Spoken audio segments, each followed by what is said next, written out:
Good morning student. ये video मैं उन स्टूडेंट्स के लिए बना रहा हूँ जो आने वाले टाइम में डॉक्टर बनने वाले हैं और साथ ही साथ अभी आप लोगों ने 12th का एग्जाम दिया है और नीट का एग्जाम भी आपने दिया होगा। बहुत अच्छा स्कोर आया है आपका और अगर स्कोर अच्छा आया है तो आप एमबीबीएस के लिए भी जा सकते हैं और वेटनरी के लिए भी जा सकते हैं। दो ऑप्शंस अवेलेबल है आपके पास में।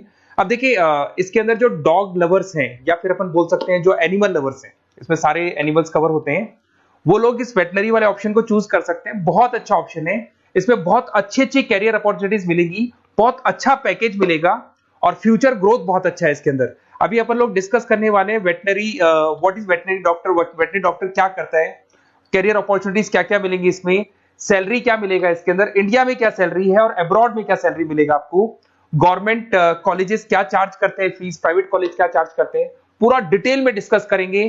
कहां एडमिशन लेना चाहिए, कितनी फीस पे लेना चाहिए, स्कॉलरशिप कितना मिलेगा, कम से कम बजट में कौन सा कॉलेज मिलेगा, इसको अपन बिल्कुल डिटेल में डिस्कस करने वाले हैं। चलो शुरू करते हैं।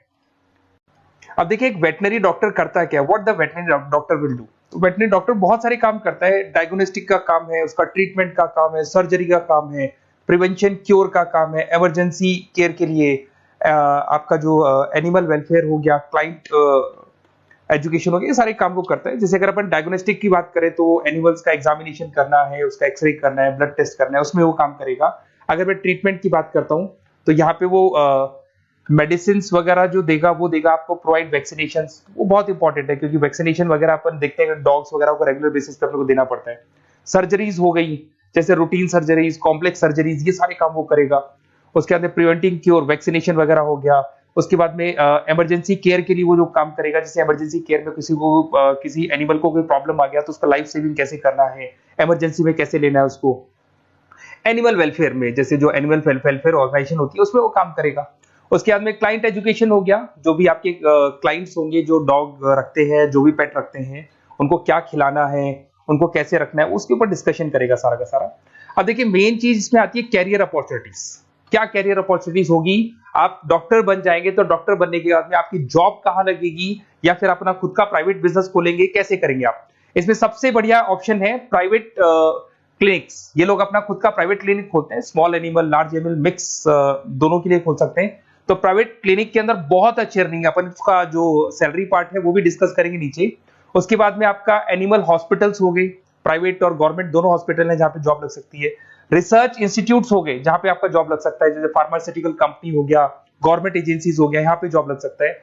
उसके बाद में गवर्नमेंट एजेंसीज में public health agencies, department of agriculture, यहाँ आपका जॉब लग सकता है। कुछ लोग बोलते हैं जू हो गया, वाइल्ड लाइफ सेंचुरी हो गई, वहां आपका जॉब लग सकता है, जू, एक्वेरियम, यहाँ पे लग सकता है, वाइल्ड लाइफ सेंचुरीज में लग सकता है।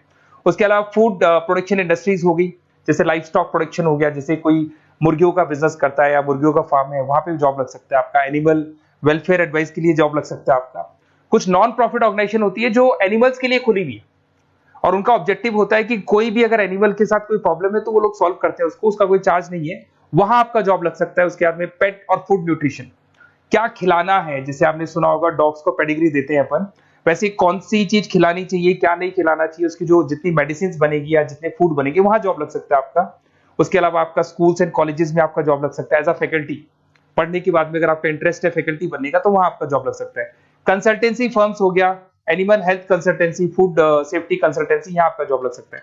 देखो ये सारे ऑप्शंस है। उसके अलावा सैलरी पैकेज देखो, अभी मैं जो सैलरी पैकेज की बात कर रहा हूँ, इंडिया की बात कर रहा हूँ, अपना जो होम कंट्री इंडिया इसकी बात कर रहा हूँ, फिर अपन सैलरी पैकेज की बात करेंगे, वो अब्रॉड की बात करेंगे।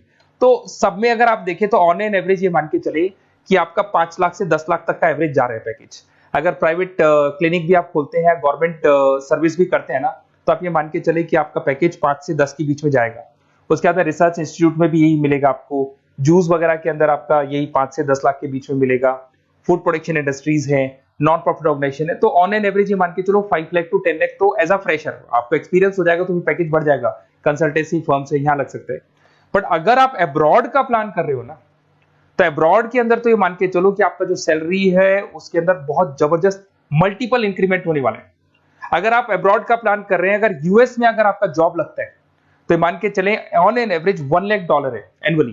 तो अगर $1 लाख का मतलब मान के चले तो 83 या 80 रुपीज राउंड फिगर में मानोगे तो भी 80 लाख रुपए आपको मिले। तो इसके अंदर एक बहुत अच्छा ऑप्शन है कि आप एज अ डॉक्टर बन के अब्रॉड भी जा सकते हैं। कुछ लोग हैं जो नहीं जाना चाहते बट कुछ जाना चाहते हैं तो जा सकते हैं, इसमें अब्रॉड भी जा सकते हैं। उसमें यूएस है, यूके है, ऑस्ट्रेलिया है, कनाडा है, जर्मनी है, बाकी और बहुत सारी कंट्रीज है जहां पे बहुत अच्छे अच्छे जॉब लगेंगे। ऑन एवरेज मान के चलो 80 लाख, 70-80 लाख रुपए आपको साल के मिल जाएंगे। ये सारे ऑप्शंस हैं। अब मेन चीज पे आते हैं। देखो सीधी सी बात है, अगर इसको करना है तो उसको करने के लिए नीट में स्कोर कितना चाहिए, गवर्नमेंट कॉलेज क्या मांगेगा, प्राइवेट कॉलेज क्या मांगेगा। अगर मैं गवर्नमेंट कॉलेज की बात करता हूं तो नीट में मिनिमम 450 का मार्क्स चाहिए आप। अगर नीट में 450 मार्क्स नहीं है, प्लस आपका 12th में 50% कंपल्सरी, फिजिक्स, केमिस्ट्री, बायो से होना चाहिए, 50% होना चाहिए, और साथ के साथ नीट के अंदर 450 मार्क्स चाहिए। 5.5 साल का कोर्स है। गवर्नमेंट कॉलेज में अगर आपको मिल जाता है तो सबसे फर्स्ट ऑप्शन यही रखेंगे आप। यहां पर आपका 2 लाख रुपए फीस मान के चलो तो 8 लाख रुपए में आप ये मान लो 8-10 लाख के अंदर अंदर, मतलब मैक्सिमम 10 लाख का खर्चा मान के चलो, इसके अंदर अंदर आपका कंप्लीट कोर्स हो जाएगा अगर गवर्नमेंट कॉलेज मिलता है। बट अगर आपका स्कोर कम है तो मैं आपको एडवाइस करूंगा गो फॉर प्राइवेट कॉलेज, क्योंकि आगे स्कोप बहुत अच्छा है कि वापस जब आप कहीं अब्रॉड जाते हैं या फिर कहीं और जॉब करेंगे तो निकल जाता है सारा पैसा, कोई दिक्कत नहीं है। प्राइवेट कॉलेज के अंदर नीट अपीयर चाहिए। अगर आपका स्कोर कम भी है तो भी चलेगा, नीट अपीयर है तो भी चलेगा। साथ ही साथ अगर यहाँ पे ड्यूरेशन देखे तो वही कॉमन रहेगा। बट प्राइवेट कॉलेज में फीस बहुत हाई है। देखो आप 5.5 से लेके 7 लाख पर एनम मान के चलो तो पूरी फीस मान लो कम से कम 30-35 लाख के आसपास फीस बैठती है आपकी। अब इसमें हॉस्टल भी इंक्लूड नहीं है, हॉस्टल का अलग से चार्जेस लगने वाला है आपका। अब मैं जो आपको बताने वाला हूं उसको ध्यान से सुनना। प्राइवेट कॉलेज में बहुत सारे कॉलेजेस हैं जो लोग स्कॉलरशिप पे एडमिशन लेते हैं, बच्चों को पता ही नहीं उन कॉलेज के बारे में। वहां पर हॉस्टल भी इंक्लूड हो जाएगा, स्कॉलरशिप भी मिल जाएगा, और बहुत मिनिमम फीस में आपका एडमिशन हो जाएगा। इतना फीस आपका लगेगा ही नहीं, आप ये मान के चलो। तो उन सारे कॉलेजेस का अपन डिटेल में डिस्कस करेंगे। मेरा नंबर आप लोग के पास है, इस पे जैसे आप कॉल करेंगे तो या तो मैं रिसीव कर लूंगा, अगर मैं रिसीव नहीं करूं तो आप मेरे को मैसेज डाल के छोड़ना, मैं हाथों हाथ डिटेल, मेरे जो डिटेल काउंसलर्स हैं उनसे मैं बात करा दूंगा, वो आपको डिटेल में सारा डिस्कस करेंगे।